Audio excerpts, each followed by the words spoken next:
It was sightings such as these, plus the death of Mantel and numerous other reports over American military air bases that began to make the air intelligence people nervous. They came up with a classified report on the situation in which they suggested the UFOs might be of interplanetary origin. The report was bucked upwards all the way to Air Force Chief of Staff Hoyt Vandenberg. Vandenberg rejected it. But the Air Force wasn't finished with UFOs.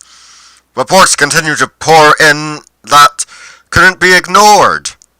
The intelligence people based at Wright-Patterson Air Force Base in Ohio reorganized their UFO research under the name Project Grudge, perhaps miffed because their earlier report had been rejected. It was later to be known as Project Blue Book, a book which was into close for 22 years.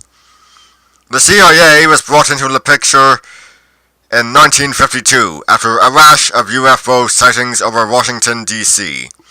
The extraterrestrial beings, if that's who they were getting far too cheeky. In July of that year, F-94 jet interceptors were called up again and again to chase objects out of restricted air corridors over the nation's capital. On the night of July 19th, radar scopes at National Airport tracked 7 unidentified objects. Nobody knew what they were, nor exactly where they were. But every time the interceptors took off to chase them, they vanished at speeds estimated to be as high as 7,000 miles per hour. Then, as soon as the jets came back to base, the blips reappeared on the radar and zipped around in the skies above Washington until the jets took off again. This game of space tag lasted almost 6 hours.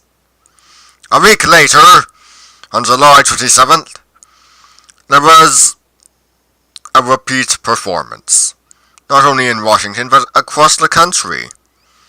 It was enough to scare the oldest of hands in the Capitol. Congressional demands for explanations reddened Air Force faces, since the Air Force didn't have any answers. In addition, the Korean War was then still underway. The Russians had just set off their first H-bomb, and security people were in a tizzy. Were the UFOs a threat to security? Could it be some kind of communist ploy? A propaganda scheme? Something to make us look like a nation of war-crazy nuts?